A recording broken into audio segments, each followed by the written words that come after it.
Hello everyone, आज हम देखेंगे परसेंटेज प्रतिशत। ठीक है, ये जो हमारा होगा ये लेक्चर नंबर 2 होगा। लेक्चर नंबर 2 होगा। इस लेक्चर में हम आपको कुछ कॉन्सेप्ट्स देंगे। इसके पहले हमने आपको बताया था कि परसेंटेज क्या होता है, उसके बारे में इंट्रोडक्शन कराया हुआ था, और परसेंटेज को मिक्स में या फिर फ्रैक्शन में, जनरल फ्रैक्शन में कैसे कन्वर्ट करते हैं, कैसे तोड़ते हैं, परसेंटेज से फ्रैक्शन कैसे लाते हैं, या फिर फ्रैक्शन से यानी भिन्न से परसेंटेज कैसे तोड़ते हैं, इसको हमने बताया हुआ है, जिसका लिंक हमारे डिस्क्रिप्शन बॉक्स में दिए हुए हैं, या फिर जो उसका वीडियो है प्लेलिस्ट में भी अवेलेबल है। आप उस वीडियो को पहले एक बार जरूर देखें ताकि आपकी जो भी बेसिक कॉन्सेप्ट है ना वो क्लियर हो जाए, और उसके बाद जब आप इसको देखेंगे तो आपको काफ़ी अच्छे से समझ में आएगा। इसलिए आप इसके पहले लेक्चर नंबर 1 को जरूर प्ले कर लें, उसके बाद इसको देखें। अब इसमें आप ध्यान दें कि यहाँ पे आपको करना क्या है। यहाँ पे कुछ फ्रैक्शंस जो हैं, परसेंटेज के कुछ फ्रैक्शंस जो है हम लिखे हुए हैं, बस आपको इसको बार बार पढ़ना है, याद नहीं करना है, इसको बार बार पढ़ना है कहीं लिख के, और बार बार इसको यूज़ करना है। जितना आप इसको यूज़ करेंगे उतना ही आपके लिए आसान होता जाएगा। और आप कॉन्सेप्ट समझें, कॉन्सेप्ट्स आपके लिए ज़्यादा ज़रूरी है। जब आप कॉन्सेप्ट समझ जाएंगे तो आपको कोई भी मैथ डील करने में प्रॉब्लम नहीं होगी। और आपका परसेंटेज जो एक्सरसाइज है, हम बार बार बता रहे हैं कि आप किसी भी तरीके का एग्जाम दें, चाहे आप एसएससी का एग्जाम दें या बैंकिंग का एग्जाम दें या फिर सीडीएस का, या फिर कोई भी आप एग्जाम दें, परसेंटेज या तो डायरेक्टली या फिर इनडायरेक्टली आपके एग्जाम में आता ही आता है। और कहीं ना कहीं यही परसेंटेज जो है आपका टाइम टेकिंग ज़्यादा भी करता है, मल्टीप्लाई डिवाइड ये सब करने में। और जब आप इस फॉर्म को आप याद रखेंगे तो आपको आसानी से समय बचेगा। कैसे बचेगा वो देखिए।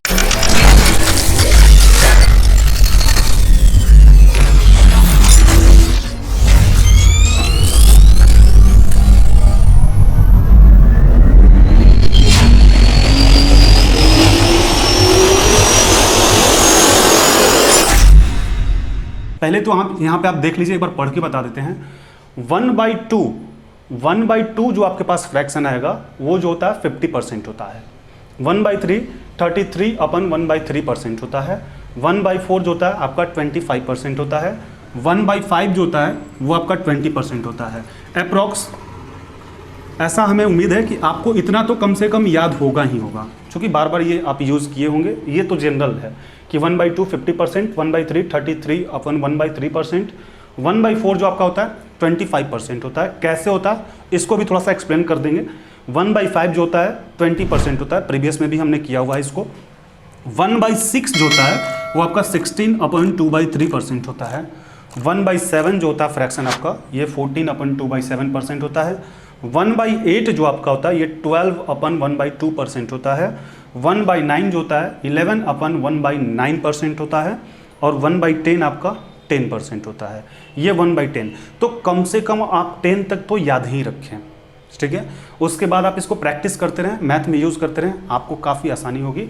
आगे है आपके पास 1/11 = 9/1/11% होता है।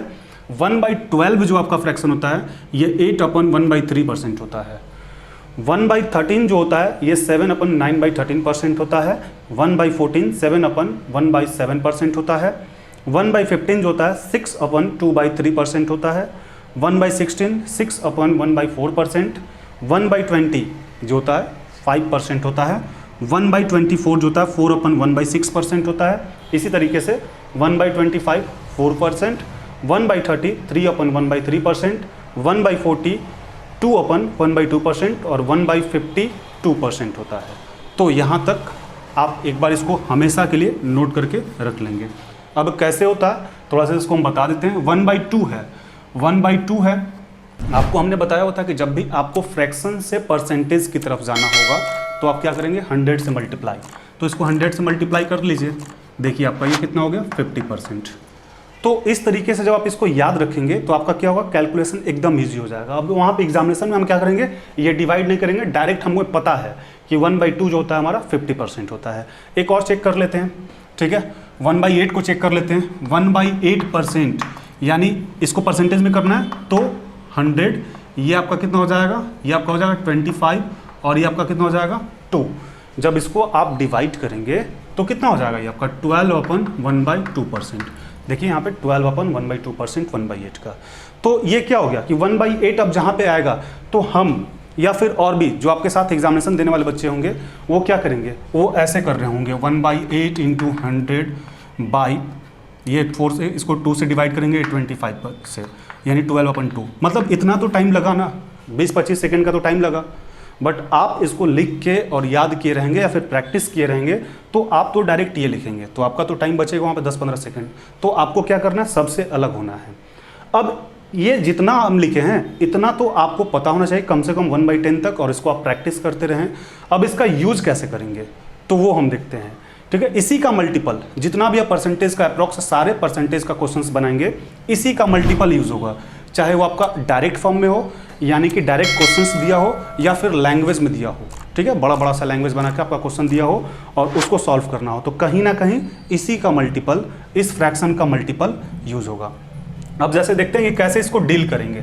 जैसे मान लीजिए मेरे पास 3/5 है, कोई फ्रैक्शन आ गया 3/5 आ गया, तो 3/5 आ गया तो पहले हम देखेंगे कि नीचे क्या है। नीचे जो बेस है यानी कि जो हर है वो क्या है, 5 है, यानी कि 1/5। अब यहाँ पे हम ढूंढेंगे कि 1/5 का कितना परसेंट होता है, तो 1/5 का 20% होता है। अब यहाँ पे आसानी से पहले हम आपको बता दें, ठीक है, उसके बाद आप इसको जब सॉल्व करेंगे या फिर प्रैक्टिस करेंगे तो आपका बहुत फास्ट हो जाएगा। हमें सिखाना है तो थोड़ा सा टाइम लगेगा। बेस हमारा क्या है, 1/5% जो है, 1/5 जो है ये हमारा 20% होता है। 1/5 जो होता है हमारा कितना होता है, 20% होता है। आप ध्यान दें कि यहाँ पे 1/5 से कितना का मल्टीपल है, 3 का मल्टीपल है, तो 3/5 जो होगा बस कुछ नहीं करना, 20 में 3 से मल्टीप्लाई कर दीजिए, आपका 60% होगा, ठीक है।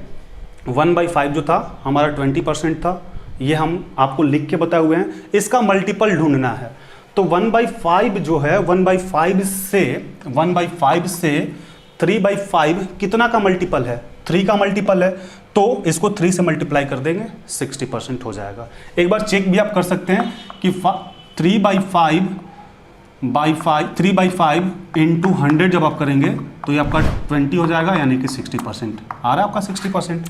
तो आप डायरेक्ट कर सकते हैं। हम अभी बेस लिख रहे हैं, आपको एग्जाम में ये सब लिखने की जरूरत नहीं है, ठीक है। एक क्वेश्चन हुआ। दूसरा क्वेश्चन देखते हैं। मान लीजिए आपको कोई दे देवे 3/4, क्या दे देवे 3/4, तो 3/4 किसका बेस है, ये बेस किसका है, 3/4 1/4 का है, और 1/4 का देखिए हम आपको बताए हुए हैं, 1/4 का कितना है 25%, तो 1/4 25% है। 1/4 का ये कितना मल्टीपल है, 3 मल्टीपल है ना, तो 25 को 3 से मल्टीपल कीजिए, यानी 75%, बस आंसर। तो हमें इसी मल्टीपल की प्रैक्टिस करनी है, बार बार आपको कोई डिजिट लिखना है और फिर प्रैक्टिस करना है। तो आप एक बार इतने का स्क्रीनशॉट ले लें, उसके बाद फिर आगे बढ़ते हैं। तो अब हम इसमें और भी कुछ क्वेश्चंस को डील करेंगे, कुछ और भी आप क्वेश्चंस देखें, कुछ आपको भी हम देखेंगे बनाने के लिए, उसको आप प्रैक्टिस भी करेंगे। और आपको हमारा वीडियो लेक्चर कैसा लग रहा है आप हमें कमेंट करके जरूर बताएंगे, ताकि हमें नेक्स्ट वीडियो जो हम करें वो और भी एनर्जी के साथ करें। इसलिए आप हमें कमेंट करके जरूर बताएं, और जो भी क्वेश्चंस आपको प्रैक्टिस के लिए मिले आप उसका आंसर हमें कमेंट बॉक्स में जरूर बताएं।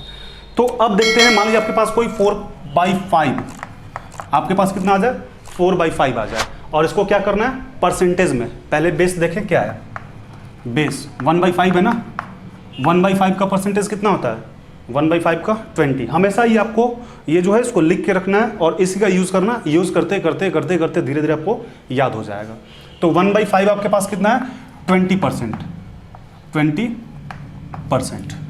अब 1/5 से जो 4/5 है ये कितना का मल्टीपल है, देखें 4 का मल्टीपल है, तो 20 को 4 से मल्टीपल कर दीजिए, यानी कि 4/5 जो होगा वो आपका 80% होगा, ठीक है। 2 क्वेश्चन, ये तीसरा आपका क्वेश्चन हो गया।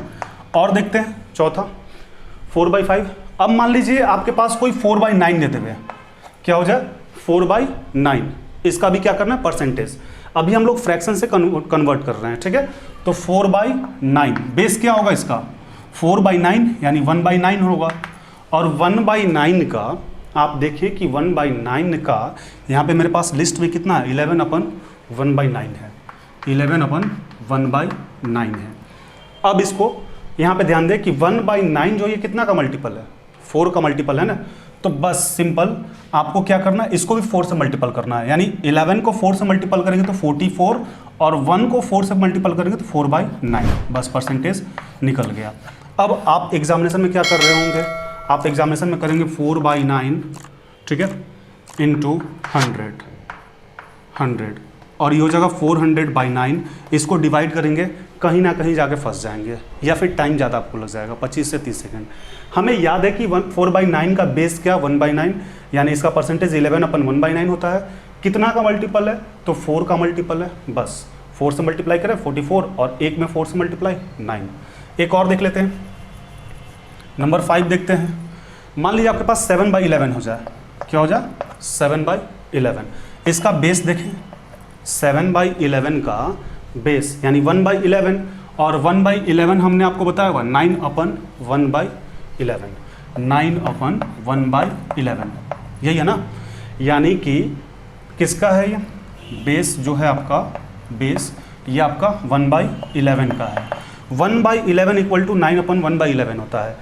इससे ये कितना मल्टीपल है, 7 का मल्टीपल है, बस 7 से इसको मल्टीप्लाई कीजिए, 63/7/11% हो गया, सॉल्व हो गया आपका, ठीक है। तो एग्जामिनेशन में आप क्या कर रहे होंगे, एग्जामिनेशन में 700/11 जब आप इसको डिवाइड करेंगे तो कहीं ना कहीं टाइम टेकिंग होगा या फिर गलत हो जाएगा। तो डायरेक्टली बस केवल आपको इसका बेस ढूंढना है, इतना ही से आपको आएगा। इस बेस के अकॉर्डिंग आपको उसका मल्टीपल करना है। 7/11 था तो इसका बेस क्या हो गया 1/11, ये कितना है 9/1/11 लिख दिए। 1/11 से 7/11 कितना का मल्टीपल है, तो 7 का, तो 7 से मल्टीप्लाई करेंगे 63, 1 से मल्टीप्लाई करेंगे 7 को, तो 7/11 यानी 63/7/11। अब आपको कुछ हम प्रैक्टिस करने के लिए देते हैं, आप इसको खुद से करेंगे। जैसे मान लीजिए 4/11 ए नंबर, बी नंबर आप कर सकते हैं 5/11, कुछ भी आप खुद से भी, ऐसा नहीं कि हम 4-5 दे दिए, ऐसा आप खुद से भी कोई भी डिजिट लें। कोई भी डिजिट लेने के बाद उसका बेस ढूंढे कि उसका बेस क्या होगा, फिर उसका मल्टीपल कीजिए, उसका मल्टीपल करके डायरेक्ट निकालिए। धीरे धीरे धीरे धीरे बहुत ही आसान हो जाएगा, सेकंड में भी आप निकाल लीजिएगा। तो यहाँ पे हमने आपको ट्रिक नहीं बताया, यहाँ पे हमने आपको कॉन्सेप्ट समझाया और इस कॉन्सेप्ट से ही ट्रिक निकलता है। बट आप ट्रिक को डायरेक्ट पढ़ेंगे तो उससे क्या होगा कि 1 क्वेश्चन बनेगा, 2 क्वेश्चन बनेगा, 5 बनेगा, उसके बाद आगे जाके कहीं ना कहीं वो फेलियर हो जाएगा। इसलिए आप कॉन्सेप्ट से जब बनाएंगे तो एक भी क्वेश्चन फेलियर नहीं होगा। नेक्स्ट दे देते हैं, बी हो गया। सी नंबर आप मान लीजिए निकालिए 7/9, डी नंबर निकालिए 5/9, ई निकालिए 8/24 और एफ निकालिए 9/50। तो इतना आपका होमवर्क हो गया, ठीक है। एक और कर लेते हैं, एक और यहाँ पे कर लेते हैं, 4/11 है, या हाँ चलिए 4/11। तो 4/11 का बेस क्या है 1/11 और 1/11 का क्या है 9/1/11, 9/1/11 यानी 1/11 से 4/11 कितना मल्टीपल है, 4 मल्टीपल है। तो मल्टीपल कीजिए, 9 4 जा 36, 1 में 4 से करेंगे 4/11 यानी इसका जो परसेंटेज होगा 36/4/11% होगा। तो आसान है। अब आप इसको स्क्रीनशॉट या फिर नोट कर लें, फिर आगे बढ़ते हैं।